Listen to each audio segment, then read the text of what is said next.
سلطان ایوبی پر پہلے 4 حملے براہ راست کیے گئے تھے۔ یہ دیکھ لیا گیا تھا کہ سلطان ایوبی کو سیدھے طریقے سے قتل نہیں کیا جا سکتا۔ سیاہ ریش اپنے گروہ کے 6 تجربہ کار آدمیوں اور ایک لڑکی کو دمشق لے گیا۔ اس نے ناگوں والے ویران قلعے کو اپنا مسکن بنایا۔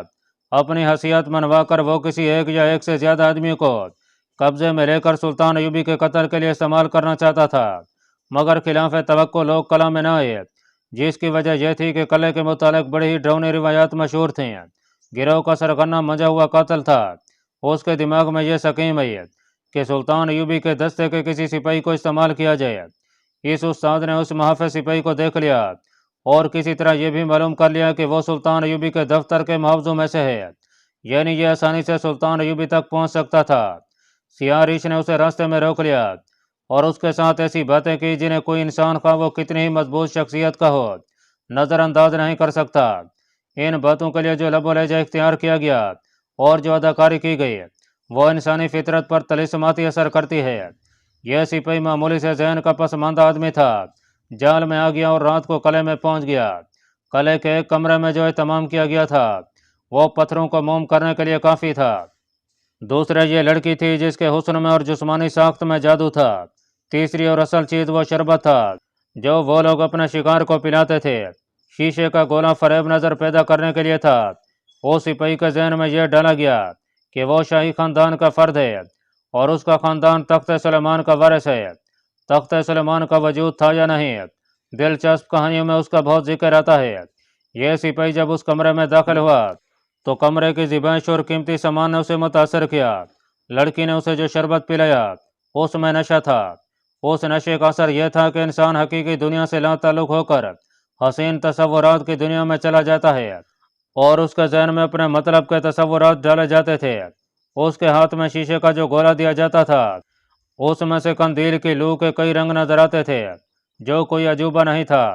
شیشے کی ساخت ایسی تھی کہ اس میں سے گزرتی روشنی اپنے 7 رنگوں میں نظر آتی تھی۔ ان رنگوں کا ذہن پر اثر ہوتا تھا۔ سیاہ ریش سریلی اور پراسرار آواز میں بولنے لگتا تھا۔ اس کے الفاظ سپاہی کے کان میں پڑتے اور اس کے ذہن میں مطلوبہ تصور آراستہ کرتے تھے۔ سیاہ ریش بھانپ لیتا تھا کہ سپاہی اپنے آپ میں نہیں رہا۔ اس وقت وہ اس کے ہاتھ سے شیشے کا گولا لے کر اس کی آنکھوں میں آنکھیں ڈال دیتا اور اسے ہپناٹائز کر لیتا تھا۔ سپاہی جسے اپنی آواز سمجھتا تھا وہ سیاہ ریش کی آواز ہوتی تھی۔ پھر وہ اسے مرلے میں داخل ہو جاتا تھا جہاں وہ اپنے تصور کو حقیقی سمجھ کر اس کا حصہ بن جاتا تھا۔ کمزور شخصیت کے سپاہی نے یہ اثرات قبول کر لیے۔ سیاہ ریش اسے حقیقی دنیا میں واپس لے آیا۔ اس مقصد کے لیے اسے کچھ سنگھایا جاتا تھا۔ سیاہ ریش دوسرے کمرے میں چلا جاتا اور لڑکی سپاہی کے ساتھ اکیلی رہ جاتی۔ وہ سپاہی کے اعصاب اور دماغ پر غالب آ جاتی۔ ناظرین، ان 4 دنوں اور 4 راتوں کے عرصے میں اسے مسلسل نشے اور ہپناٹزم کے زیر اثر رکھا گیا اور اس کے ذہن لاشعور میں صلاح الدین ایوبی کا تصور پیدا کر کے یہ بات ڈال دی گئی کہ سلطان ایوبی سپاہی کے دادا اور باپ کا قاتل ہے اور اس کے تخت پر بھی اس نے قبضہ کر رکھا ہے۔ سپاہی کو ایک حسین لڑکی کا تصور دکھایا گیا۔ پھر یہ دکھایا گیا کہ سلطان ایوبی نے اس لڑکی کو پنجرے میں بند کر دیا ہے۔ 4 روز بعد اسے اسی حالت میں قلعے سے نکال دیا گیا۔ وہ اپنی ڈیوٹی پر حاضر ہو گیا۔ اسے جو ہی موقع ملا اس نے سلطان ایوبی پر حملہ کر دیا۔ سپاہی بے ہوش پڑا تھا۔ طبیب نے اس کے ذہن سے نشہ آور شربت کا اثر زائل کرنے کے لیے دوائی دی تھی۔ وہ حقیقت اور تصورات کے درمیان بھٹک رہا تھا۔ معلوم نہیں اس کے اعصاب پر کیسے کیسے اثرات تھے کہ اثرات اترتے ہی اعصاب جواب دے گئے۔ طبیب نے اسے ہوش میں لانے کے لیے کچھ اور طریقے اختیار کیے اور 2 روز بعد سپاہی نے آنکھ کھولی۔ وہ اس طرح اٹھا جیسے گہری نیند سو گیا تھا اور خواب دیکھتا رہا تھا۔ اپنے ارد گرد کھڑے آدمیوں کو حیرت سے دیکھنے لگا۔ طبیب نے اسے پوچھا کہ وہ کہاں تھا۔ اس نے کہا کہ وہ سویا ہوا تھا۔ بہت دیر بعد وہ اپنے آپ میں آیا تو وہ زیادہ کچھ نہ بتا سکا۔ اس نے بتایا کہ سیاہ داڑھی اور چگے والا ایک آدمی اسے قلعے میں لے گیا تھا۔ وہاں اس نے کچھ اور باتیں بھی بتائیں، لیکن اسے بالکل یاد نہیں تھا کہ اس نے تخت سلمانی وغیرہ دیکھا ہے۔ اسے یہ بھی یاد نہیں تھا کہ اس نے سلطان ایوبی پر تلوار سے حملہ کیا تھا۔ یہ یقین کرنے کے لیے سپاہی دھوکہ نہیں دے رہا۔ اسے سلطان ایوبی کے سامنے لے جایا گیا۔ اس نے فوجیوں کی طرح سلطان کو سلام کیا۔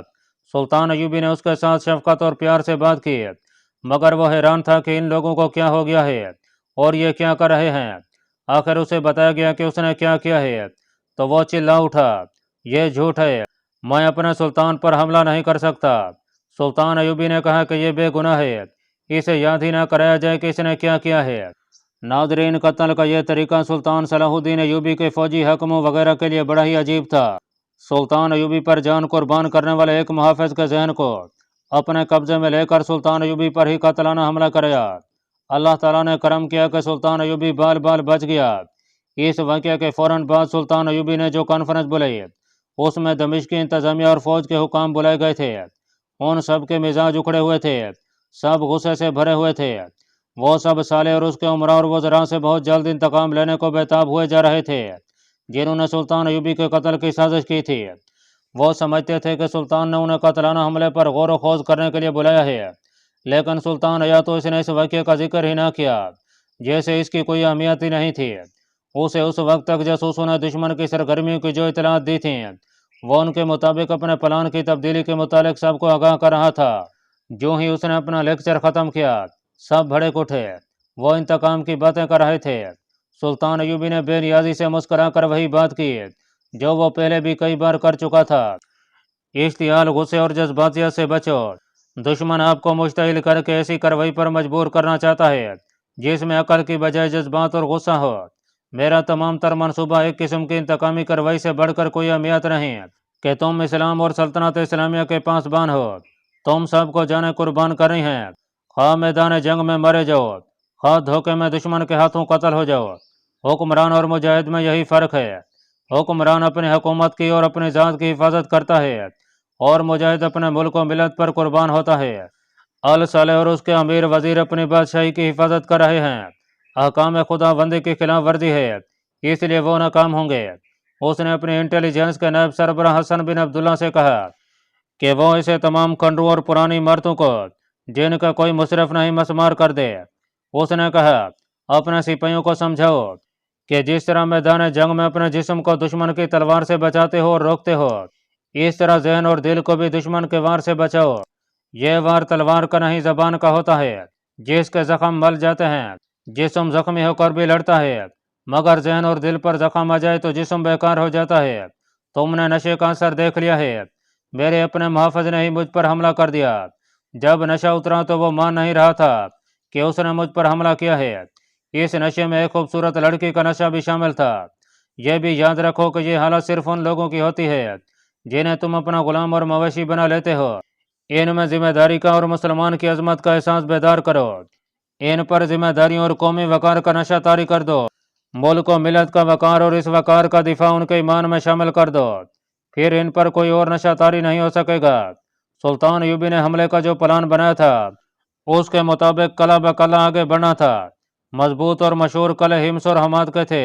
حلب شہر الگ تھا، اس کے دفاعی انتظامات مضبوط تھے، اور شہر سے کچھ دور قلعہ تھا جسے قلعہ حلب کہا جاتا تھا۔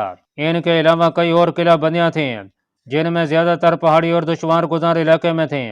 سب سے بڑی دشواری اس علاقے کی سردی تھی۔ پہاڑیوں پر برف باری بھی ہوتی تھی جو سردی میں اضافہ کر دیتی تھی۔ چونکہ وہاں سردیوں میں کبھی لڑائی نہیں ہوئی تھی، اس لیے مخالفین نے اپنی فوج جو مختلف امراء کے زیر کمان تھی قلعہ بند کر دی تھی۔ اس کے صلیبی مشیروں نے بھی انہیں یہی مشورہ دیا تھا۔ ادھر سلطان ایوبی نے سردیوں میں ہی لڑنے کا تہیہ کر لیا تھا۔ اسے جاسوس مسلسل خبریں دے رہے تھے۔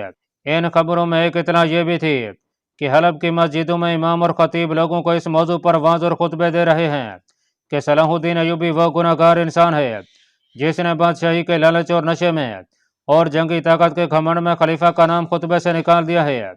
سلطان ایوبی کو یاش اور بدکار کہا جا رہا تھا، اور یہ بھی کہ خطبے میں خلیفہ کا نام نہ لیا جائے تو خطبہ مکمل نہیں ہوتا، اور نامکمل خطبہ گناہ ہے۔ سراؤں، مسافروں اور بازاروں میں بھی یہی الفاظ سنے اور سنائے جا رہے تھے کہ صلاح الدین ایوبی عیاش اور بدکار ہے اور نام کا مسلمان ہے۔ اس کے ساتھ ہی جاسوسوں کی اطلاعوں کے مطابق لوگوں میں صلاح الدین ایوبی کے خلاف جنگی جنون پیدا کیا جا رہا تھا۔ الصالح کی فوج تھوڑی تھی، آدھی فوج سپہ سالار توفیق جواد کے زیر کمان سلطان ایوبی کے ساتھ مل گئی تھی، لہذا الصالح کے مفاد پرست مسلمان امراء اور حکمران شہریوں کو لڑانے کے لیے تیار کر رہے تھے۔ ان منصوبوں میں صلیبیوں نے اس طرح جان ڈال دی کہ جن علاقوں پر ان کا قبضہ تھا وہاں کے صلیبی باشندوں کی خاصی تعداد کو حلب، موصل اور دیگر قصبوں اور دیہات میں ان ہدایات کے ساتھ آباد کر دیا تھا کہ وہ وہاں کے مسلمان کو صلاح الدین ایوبی کے خلاف بھڑکاتے اور اکساتے رہیں۔ جاسوسوں نے بتایا تھا کہ حلب میں شہریوں نے جنگی تربیت کا انتظام کر لیا ہے، ہر کوئی ہتھیاروں کی زبان میں بات کر رہا ہے۔ جنگی جنون کے ساتھ لوگوں پر اضطراری اور ہیجانی کیفیت بھی طاری ہوئی جا رہی تھی۔ البتہ پرانی عمر کے مسلمان بہت ہی پریشان تھے اور کہتے تھے کہ یہ قیامت کی نشانی ہے کہ مسلمان سے ٹکرائے گا، مگر ان کی آواز سلطان صلاح الدین ایوبی کے خلاف نعروں اور بہتان تراشی کے شور و غوغا میں دبتی جا رہی تھی۔ یہ آواز صلیبیوں کے عزم کے خلاف تھی، اس لیے انہوں نے اسے دبانے کا خاص اہتمام کیا تھا۔ یہ سارا منصوبہ دراصل تھا ہی صلیبیوں کا۔ کئی ایک مسجدوں سے پرانے اماموں اور خطیبوں کو نکال دیا گیا تھا کیونکہ وہ ممبر پر کھڑے ہو کر مسلمان کو مسلمان کے خلاف بھڑکانے کا گناہ نہیں کرنا چاہتے تھے۔ ناظرین، جیسا کہ پہلے بتایا جا چکا ہے کہ الصلح نے تریپولی کے صلیبی کمانڈر ریمانڈ کو زر و جواہرات اور بے انداز خزانہ اس کام کی اجرت کے لیے بھیج دیا تھا کہ صلاح الدین ایوبی کے ساتھ جنگ کی صورت میں وہ اسے جنگی مدد دے گا۔ ریمانڈ نے یہ اجرت وصول کر کے اپنے چند ایک فوجی کمانڈر مشیروں کی حیثیت سے حلب بھیج دیے تھے۔ ان میں انٹیلیجنس کا ایک ماہر بھی تھا جو تخریب کاری میں بھی مہارت رکھتا تھا۔ ان مشیروں نے آتے ہی حلب میں مسلمان فوجیوں کی مشترکہ ہائی کمانڈ بنا دی تھی۔ فوجیں مختلف کلوں میں تھیں۔ ان فوجوں کے کمانڈروں میں سیف الدین ولی موصل، ایک کلادار گمشتگین جسے گورنر کا درجہ حاصل تھا، سلطان ملک الصالح اور عزیز الدین قابل ذکر ہیں۔ ریمانڈ نے انہیں یقین دلایا تھا کہ جنگ کی صورت میں وہ مصر سے سلطان صلاح الدین ایوبی کی کمک اور رسد کو روکے رکھے گا اور وہ جہاں کہیں محاصرہ کرے گا صلیبی فوج بحر سے حملہ کر کے محاصرہ توڑ دے گی۔ اللہ پاک کمی بیشی معاف فرمائے۔ اللہ آپ کا حامی و ناصر ہو، آمین۔